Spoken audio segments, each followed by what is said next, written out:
El día de hoy vamos a iniciar con el modelamiento cinemático de un robot manipulador. Ya en la clase pasada pues habíamos aprendido en las clases anteriores de fundamentos que plantear sistemas de coordenadas utilizando el estándar de H es la metodología pues, para poder definir la geometría de un robot. Y dijimos que la matriz de H, ¿sí?, es una matriz básicamente que tiene n por 5 parámetros, ¿verdad? Donde n es el número de grados de libertad, o en inglés también, degrees of freedom, de mi robot, ¿ok? Entonces decíamos que tenemos el joint, esta matriz se compone de, en las filas tenemos los joints, joint 1, articulación 2, hasta la articulación n, y en las columnas teníamos los parámetros de h, que son 4 parámetros geométricos, alfa, a, teta y d, ahí van 4, y un quinto, que es un quinto parámetro pues, que corresponde al valor de sigma, que nos indica si la articulación es rotacional, tenemos un 0, para indicar que hay un actuador mecánicamente que genera una rotación sobre la articulación, sobre el joint, y 1 en caso de que la articulación sea prismática, ¿ok?, o lineal. ¿Listo? Y esa matriz de H es básicamente la huella dactilar de un robot. Decíamos que este es el estándar, y gracias a esto podemos entonces posicionar sistemas de coordenadas, porque los 4 parámetros, alfa, teta, d, ¿cierto?, nos están indicando cómo empezar a relacionar, ¿sí?, el sistema de coordenadas inercial, el 0, el sistema de coordenadas de la base del robot manipulador, y cómo entonces empiezo a conectar, ¿sí?, desde un punto a otro, empiezo a conectar las cadenas, los sistemas de coordenadas que componen, ¿sí?, que describen las cadenas cinemáticas, ¿verdad? Y así me voy al siguiente, etcétera, etcétera. Entonces ya sabemos que estos sistemas de coordenadas, ¿sí?, que el único fijo es el de base, el inercial, ¿sí?, es el sistema fijo, el de referencia, lo hemos llamado también como el mundo, ¿verdad? El mundo.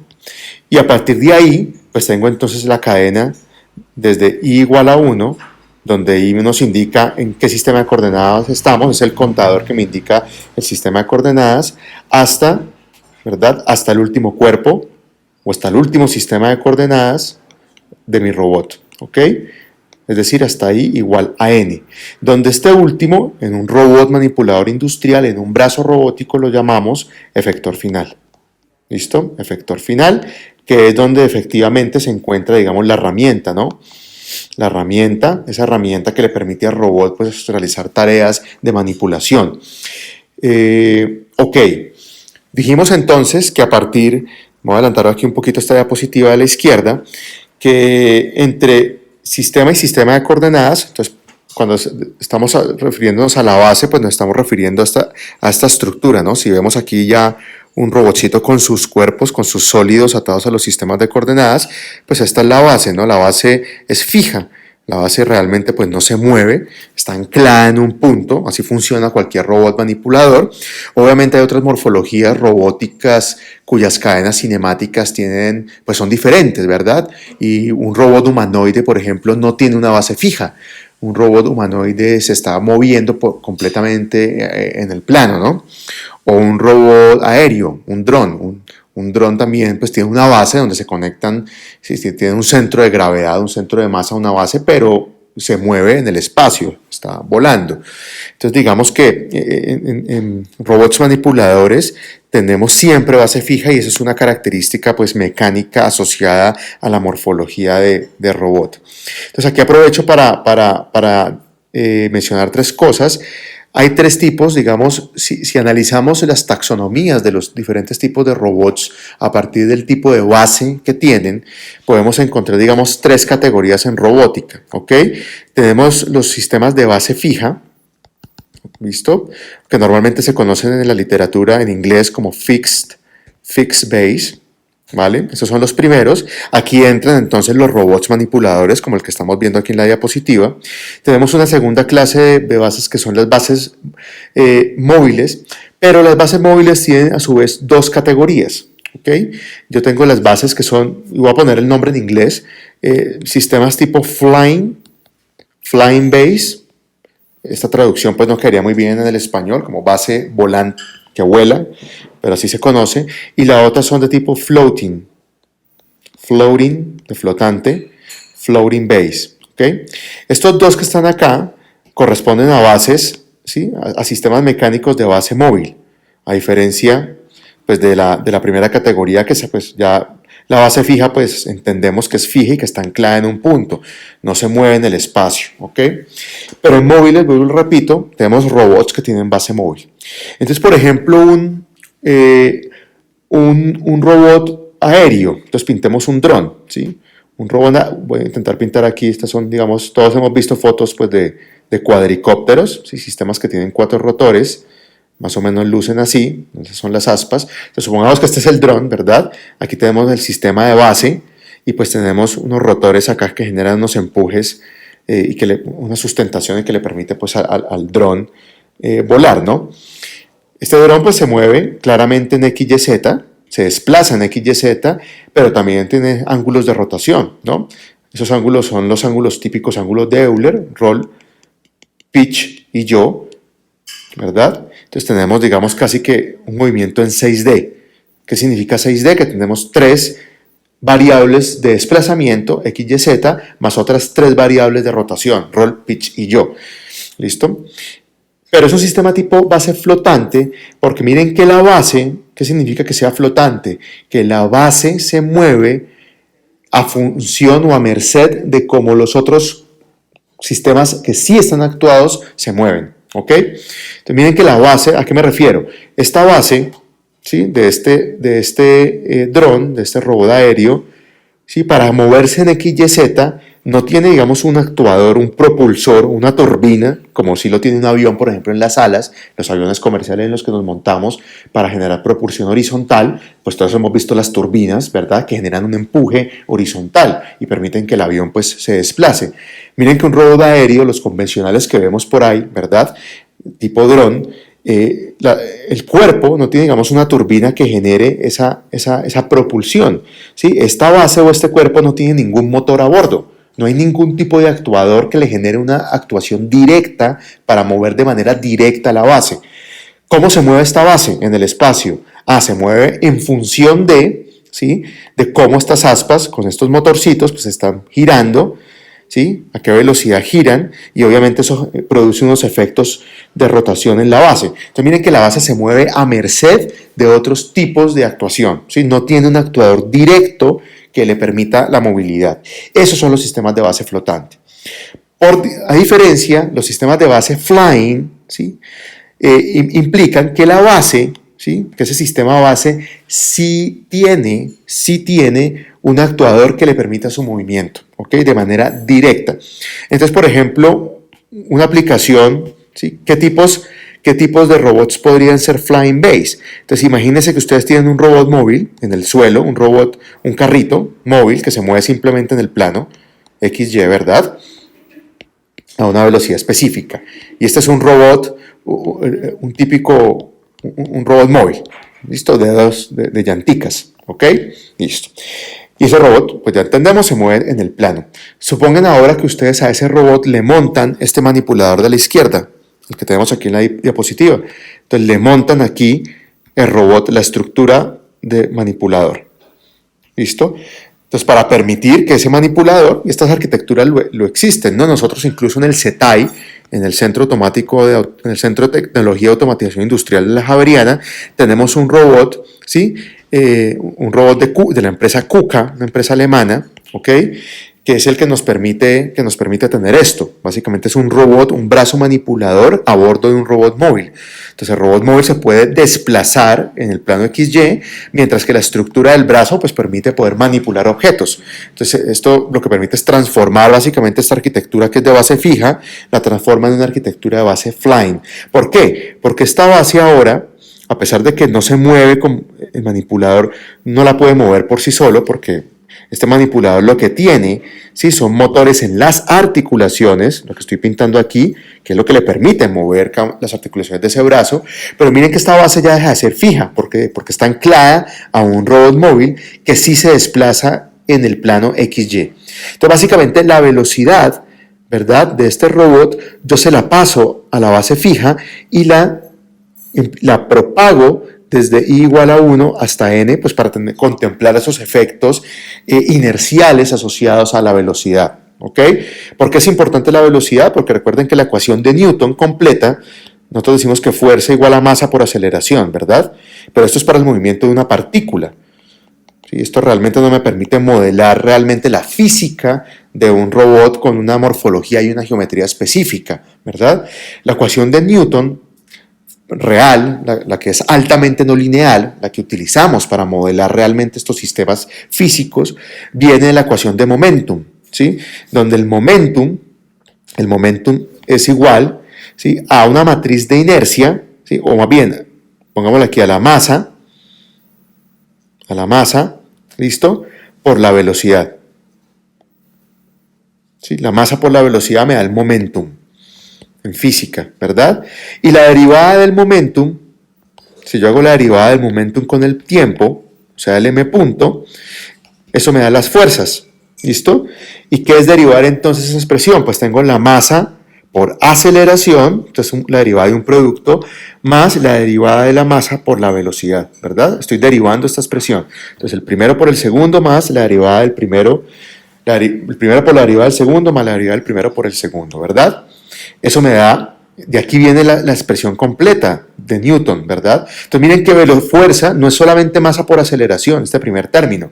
Tiene aparte un componente dependiente de las velocidades, obviamente por la derivada de las inercias. Obviamente esta masa no es una masa puntual, ¿no?, de tantos kilogramos. Esto es una inercia, una matriz inercial, que de hecho son operadores de 6×6, matrices de 6×6, que más adelante en la dinámica vamos a ver y entender. Es en este operador inercial, que escribo como m, y aquí voy a borrar un segundo porque al momentum lo llamamos m, y al operador de inercia también. Entonces, para no confundirnos, este m se pinta como así, ¿listo? De momentum, ¿ok? De momentum, mientras que pongámoslo un m normal, de masa, ojo, ¿listo? Que no se vaya a confundir ahí la masa del momento, la m del momentum con la m de masa. Entonces, les decía que en este operador inercial de 6×6, más adelante en la dinámica vamos a ver que aquí no se incorporan en estos términos. No solamente se incorpora la masa puntual, ¿sí? Entonces, un cuerpo de un robot tiene tantos kilogramos de masa, sino que aparte yo incorporo densidad del material, ¿sí? Porque no es lo mismo un robot que tenga cuerpos, todos fabricados de aluminio, otros fabricados de fibra de carbono, otros fabricados de plástico. Entonces, la densidad del material con que fabrico estos robots, estos sistemas, pues influyen bastante en la generación de fuerzas, ¿verdad?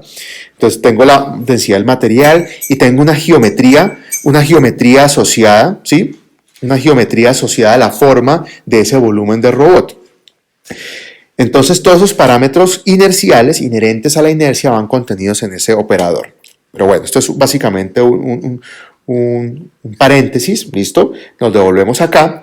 Entonces, miren que, volviendo al tema de las bases en robótica, las taxonomías, vuelvo y repito, tenemos 3 tipos de bases en sistemas robóticos: base fija, base flying base y floating base. ¿Qué sería, por ejemplo, un robot humanoide? ¿Sí? Un robot humanoide. Pues sería un sistema de tipo base flotante, ¿no? Su base, que es el tronco, de donde se desprenden las articulaciones de piernas y brazos, realmente no tiene un actuador propio, se mueve a función de cómo las otras articulaciones se están moviendo. O sea que un robot humanoide también sería un tipo de base flotante, floating base. Perfecto. Entonces, retomando acá a nuestros sistemas de base fija y avanzando un poco en las diapositivas, aquí en esta, perdón, entendimos también en la clase de fundamentos que hay una matriz de transformación homogénea, que es un operador de 4×4, que nos relaciona cómo este sistema de coordenadas se relaciona con respecto al anterior. Entonces, siempre tendremos una primera matriz que sería la matriz A de 1,0, la que relaciona el sistema de coordenadas 1 con el sistema de coordenadas 0. Aquí tenemos entonces la A de 2,1 y finalmente la A de n,n-1, la que me relaciona el efector final con el cuerpo anterior. Y estas matrices de 4×4 sabemos que están compuestas de una componente rotacional de 3×3, ¿verdad? Y un vector de posición de 3 por 1, 0, 0, ceros y unos. Estas serían las matrices de transformación. Me dicen la componente rotacional, cómo este sistema de coordenadas 1 está orientado con respecto al sistema anterior y cuál es el vector de posición asociado que conecta un origen con el origen del siguiente. Perfecto. Entonces, en esta diapositiva, estas primeras diapositivas pues son básicamente un recorderis de fundamentos. Aquí tenemos la matriz de transformación homogénea para articulaciones rotacionales, la matriz de transformación homogénea para articulaciones prismáticas. Entonces, si yo voy a desarrollar un algoritmo que me permita calcular estos operadores, pues tengo que empezar a revisar en la matriz de H nuestro parámetro sigma, ¿verdad? El que me dice entonces si la articulación es rotacional o prismática, y así entonces voy calculando la matriz de transformación homogénea correspondiente. Okay. Aquí en esta diapositiva pues se encuentra un ejemplo para que lo revisen con calma. Entonces es simplemente esto que acabamos de decir acá, que yo tengo conexiones, entonces entre este y este tengo una matriz de transformación A de 1,0, que sería esta, entre este y este tengo la A de 2,1, que sería esta, ¿verdad? Y así sucesivamente hasta llegar al último cuerpo. Aquí este es un sistema de n igual a 6. ¿Sí? Este es el famoso Stanford, ¿no? Robot de Stanford. Y ahí tendríamos entonces las matrices definidas de manera teórica, una por una, para este sistema en específico. Por favor, háganlo en papel, ¿sí? Tomen estos sistemas de coordenadas, ustedes tienen aquí ya la matriz de H de este sistema, pues reemplacen los valores. En esta diapositiva, cuando decimos S2, significa el seno de teta 2. Eso es lo que significa ese parámetro, ¿no? Esto, pues, el coseno del ángulo teta 4. ¿Ok? Ahí está. Entonces, importante para que, por favor, lo revisen. Ok. Acá tenemos otro ejemplo, ¿listo? Con el Mitsubishi RBM1. De hecho, hay unos planos del robot Mitsubishi y está aquí su matriz de H, una foto del robot, un esquemático de robot, y también es un sistema que tiene 5, aquí tengo n igual a 5 grados de libertad, lo puedo ver claramente por la matriz de H, hay 5 joints, ¿verdad? 5 articulaciones, y lo mismo, la matriz A de 1,0, la A de 2,1 y finalmente la de 5,4, la que relaciona el efector final con respecto, ¿sí? El cuerpo anterior. Entonces aquí están las matrices para que por favor revisen y hagan este ejercicio en papel. Ok. Entonces, ya avancemos al problema cinemático. Ya vamos a empezar a meterle ecuaciones. Sí, ya conocemos, vuelvo y repito, tenemos entonces nuestros sistemas de coordenadas, sabemos cómo definir la geometría de un robot, ok, podemos utilizar el toolbox de robótica de MATLAB, de Peter Cork, para mirar nuestras estructuras en 3D. Ahora entonces miremos el problema cinemático. Entonces, en cinemática, muchachos, recordemos que la cinemática me permite estudiar la geometría del movimiento. ¿Sí? La geometría del movimiento de un sistema cualquiera. Cinemática pues no es una palabra neta de la robótica, estamos hablando de física, ¿verdad? Estos son cuerpos mecánicos y por lo tanto necesitamos ir a las ecuaciones de mecánica clásicas de Newton para modelar estos sistemas. Pero antes de llegar a las ecuaciones de Newton, pues necesitamos entender geométricamente cómo describir los movimientos de un robot. Y geométricamente hablando estamos diciendo que los robots pues tienen digamos, se posicionan en el espacio, tienen una velocidad en el espacio, ¿sí? Y una aceleración en el espacio. Entonces son mis 3 ecuaciones cinemáticas clásicas: posición, velocidad, aceleración en función del tiempo.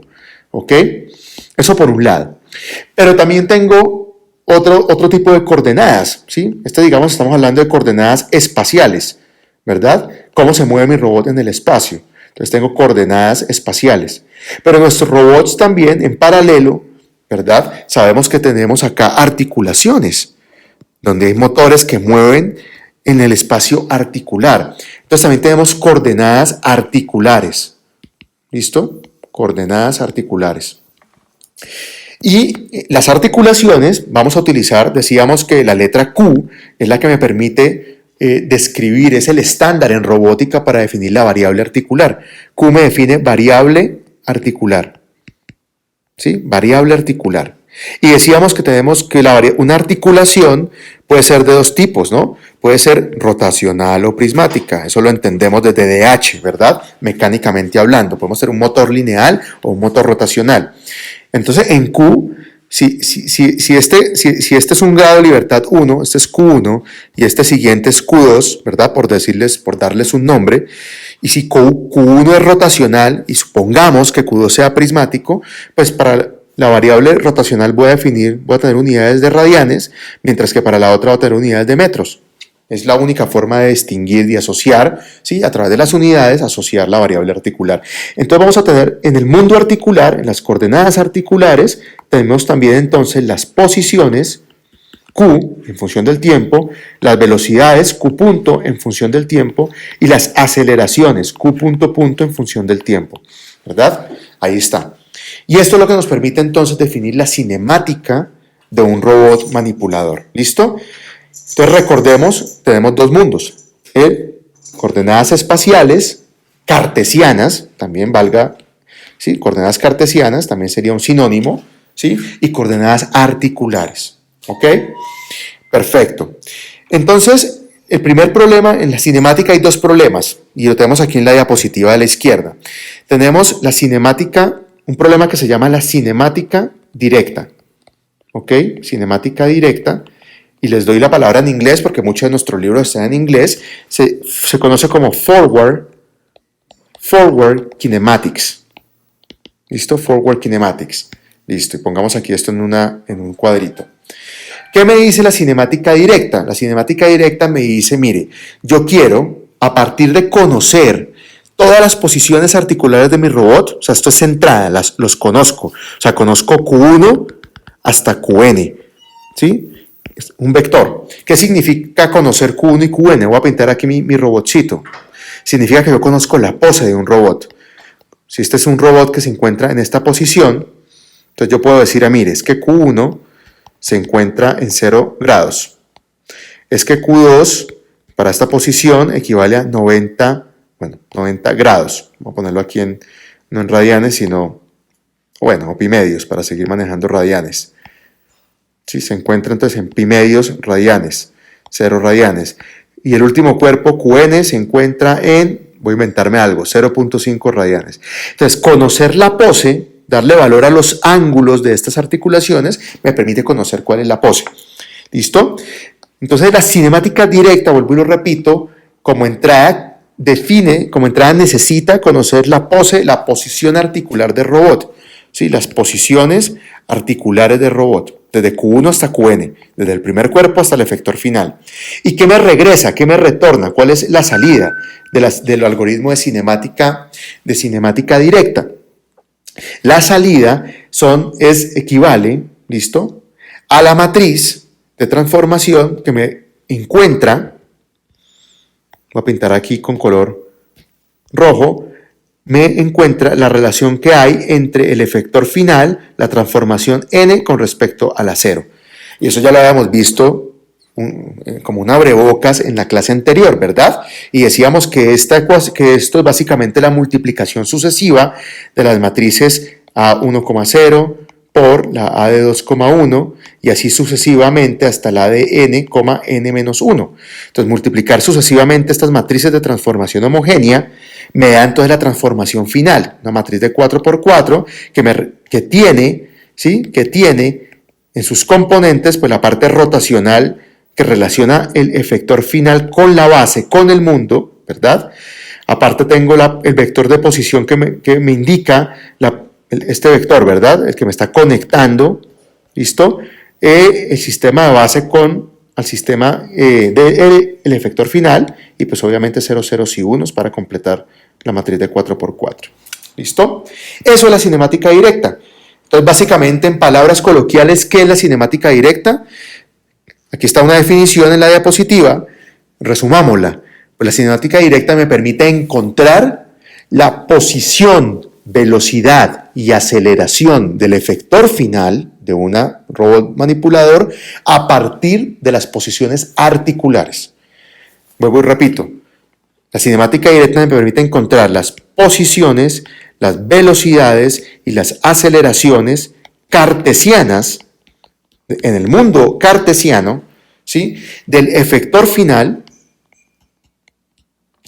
¿a partir de qué? ¿En función de qué? De las posiciones, velocidades y aceleraciones articulares de cada articulación, desde igual a 1 hasta n, ¿sí? Esto hace referencia a Q, Q punto y Q punto punto, posición, velocidad, aceleración. Eso es, en otras palabras, la cinemática directa. ¿Listo?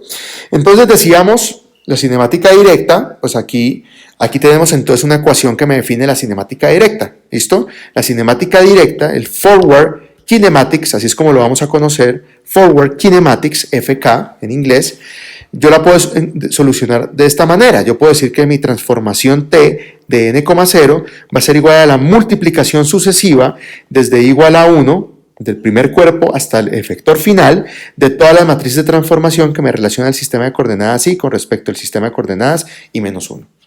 ¿Listo? Esa es la ecuación. Esta ecuación número 1 es la cinemática directa para las posiciones, ¿verdad? Esto me da las posiciones, porque miren que en esta matriz de T de 4×4 aparecen posiciones tanto en orientación como las posiciones cartesianas, ¿verdad? Ya vamos a ver entonces qué pasa con velocidades y aceleraciones. Vamos punto por punto. Perfecto. Entonces, la idea entonces de esta clase, muchachos, es que hagamos un pseudoalgoritmo para trasladar esta ecuación, ¿verdad? Esta ecuación de la cinemática directa, trasladarla a un pseudoalgoritmo en MATLAB, que podamos programar la solución de la cinemática directa y aplicarla para cualquier robot. ¿Listo? Bueno, me vuelvo un poco acá. Antes de entrar en el pseudoalgoritmo, pues vimos entonces la cinemática directa, pero entonces, ¿qué sería la otra parte, ¿no?, de esta diapositiva? La cinemática tiene dos problemas, la directa y la inversa. Ahí lo tenemos en las diapositivas que estamos viendo aquí en la presentación, ¿ok? Entonces, pues no lo dejemos en saco roto, porque pues esto lo vamos a ver más adelante. De momento nos vamos a enfocar en la directa, ¿verdad? Entonces miren que en la diapositiva que nos dice, ¿qué es la entrada? Aquí está, ángulos o desplazamientos de articulaciones.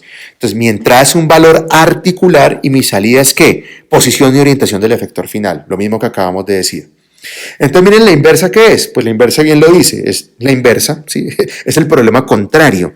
En la inversa yo parto de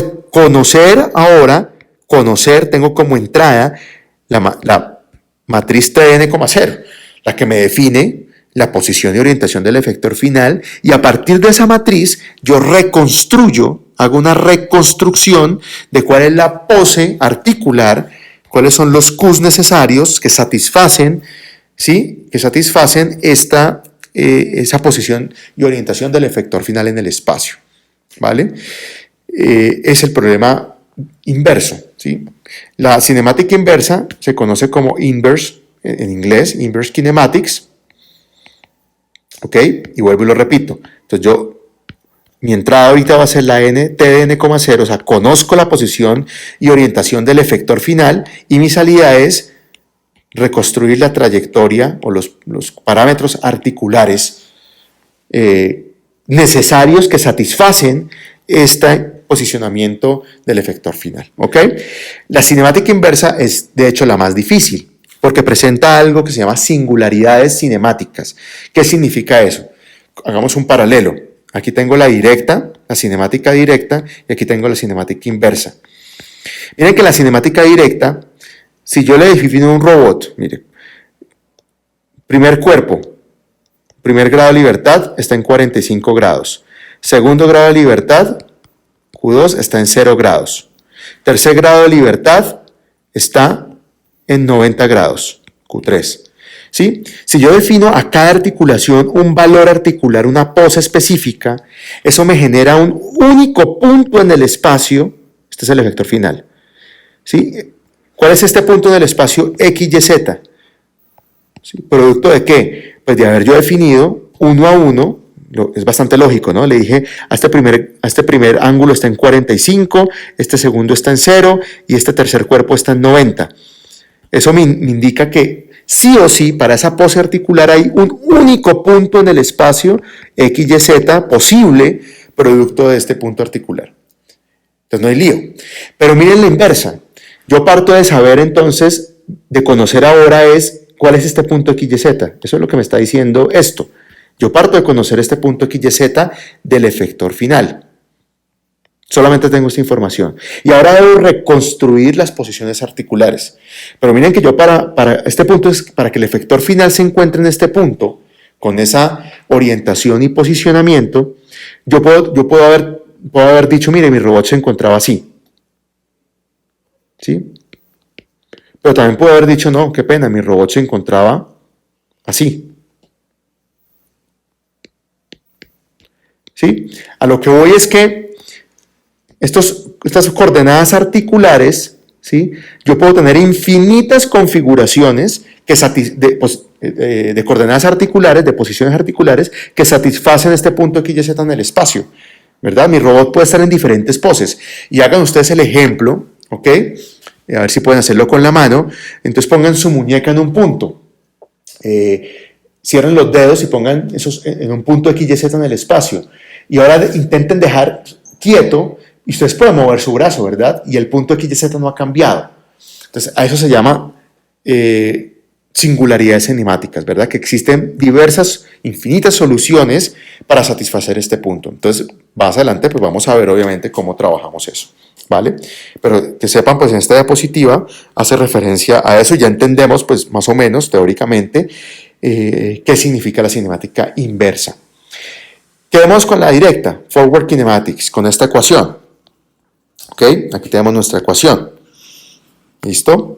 Y implementemos entonces un pseudoalgoritmo, vuelvo y repito, pues para dar solución, un pseudoalgoritmo muy parecido, utilizando casi que sintaxis en MATLAB, pues para trasladar esto a una solución genérica de la cinemática directa. ¿Ok? Entonces hagámoslo acá. Entonces vamos a llamar a nuestra función, ¿listo? Vamos a decir que nuestra función regresa a una matriz llamada T, ¿listo? Y nuestra función se llama FK, Forward Kinematics, y el prototipo de la función recibe una estructura llamada robot, ¿listo? Y recibe una posición articular, unas posiciones articulares llamadas Q. Así vamos a nombrar el prototipo de la función, ¿listo? Esta estructura robot, ¿de dónde viene? ¿Se acuerdan de la clase pasada que vimos cómo crear los parámetros, ¿no? El Puma Param, ¿se acuerdan? Para el robot Puma, pues sería esa misma estructura, ¿verdad? Solo que le llamamos robot porque esa estructura pues, puede ser de cualquier robot. Aquí es donde tenemos la matriz de H, básicamente. ¿Listo? Y en Q va a ser entonces un vector, ¿sí? Va a ser un vector de tamaño n. ¿Listo? Donde tengo entonces toda la pose articular desde Q1 hasta Qn. Porque recuerden, la cinemática directa requiere, aquí vuelvo y lo ponemos, ¿no? Aquí está, requiere conocer la posición articular. ¿Para entregar qué? El T de n,0, que es lo que estamos diciendo aquí entonces en esta función. Ok, entonces lo primero es, ¿qué queremos implementar? Esta ecuación, muchachos, ¿listo? Esto es lo que queremos implementar en código, no lo pierdan. ¿Sí? Esto es lo que queremos implementar. Esta sencilla ecuación, llevarla a un código.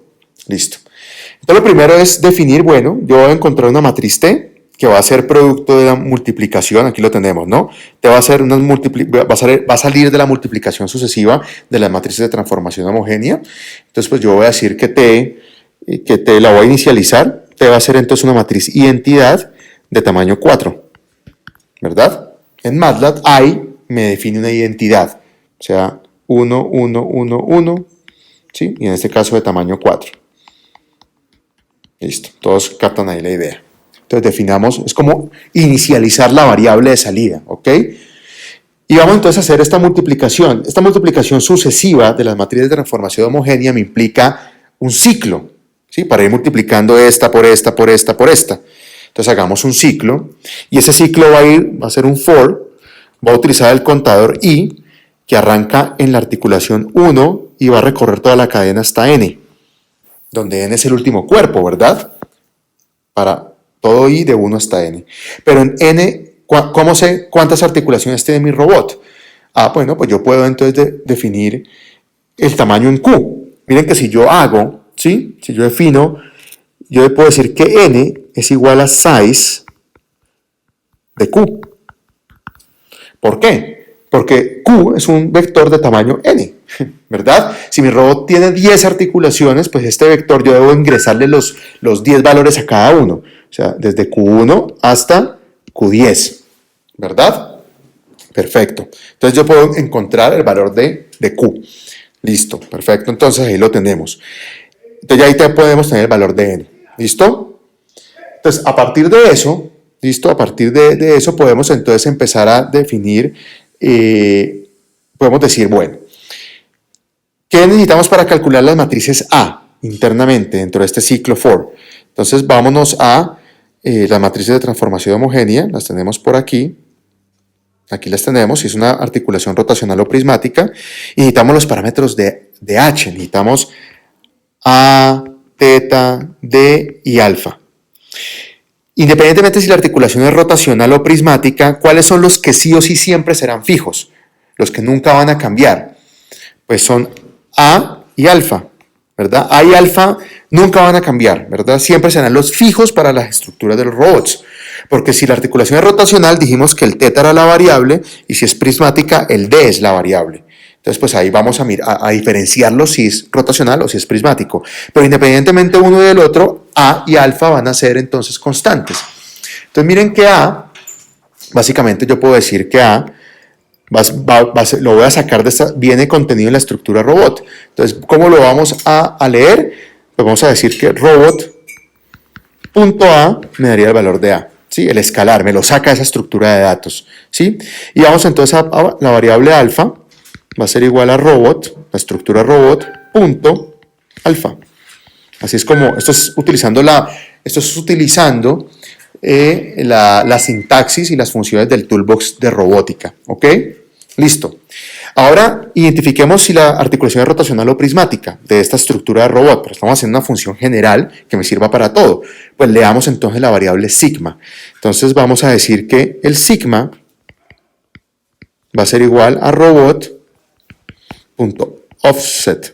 No sé si se acuerdan, revísenlo por favor en la clase pasada, pero el offset es quien me permite entonces dentro de esta estructura llamada robot, permite leer si hay para cada articulación un 1 o un 0. ¿Ok? Listo. Excelente. Bueno, y como esto está contenido, vamos a hacerlo de esta manera. Como esto está dentro de un for y la matriz de H, si nos devolvemos acá, pues la matriz de H tiene, aquí está. Yo me voy a ir parando en la primera articulación, luego en la segunda, luego en la tercera. Entonces, básicamente acá, si yo estoy dentro de un ciclo, pues yo me voy y me paro acá básicamente en, ¿sí? ¿Sí? Punto A, y yo puedo decir acá internamente que esto entonces es, vamos a decirle que es de la articulación I. De la articulación I, y lo mismo de la articulación I. ¿Listo? Porque I es el que me va recorriendo esa matriz, ¿verdad? Desde igual a 1 hasta R. Perfecto. Entonces miren que si sigma, ahora sí podemos tener entonces comparar esto. Yo puedo decir que si sigma, dentro de este for, estoy dentro de este for, ¿no? Si sigma es igual a 0, significa que la matriz es ¿qué? Que esa articulación es rotacional, ¿ok? Por lo tanto, entonces, yo puedo decir que el ángulo teta, ¿verdad? Viene entonces de Q de I, porque teta es la variable, ¿sí? Y que D, pues si viene de H, o sea, de robot.D, I. ¿Ok? Y ahí ya tengo los 4 parámetros geométricos. Tengo A, alfa, sigma, teta y D. Y entonces puedo escribir y calcular la primera matriz de transformación homogénea. Entonces yo puedo decir que el A va a ser igual, pongámoslo aquí, a coseno, ¿sí? De teta. Tenemos acá entonces el seno de la variable teta. Tenemos 0, 0. Y acá tenemos entonces menos, bueno, aquí ya ustedes lo entienden, menos coseno, ¿sí? Es copiar ahí, menos coseno de la variable alfa, ¿sí? La que definimos acá arriba, el teta lo definimos acá. Aquí multiplica por el seno de teta, y así sucesivamente, ¿verdad? Entonces simplemente traducimos ya ustedes entienden aquí, traducimos esa matriz de 4×4 y la pasamos al código. ¿Listo? Si no, si la matriz, si la articulación no es prismática, sino que entonces es rotacional, o sea, el sigma no es 0, sino que ahora el sigma es 1, o sea que es prismático, pues entonces el A a utilizar sería esta de aquí abajo. Y la escribimos aquí, ¿verdad? Entonces lo mismo, coseno, bla, bla, bla, y tendríamos esta matriz de 4×4.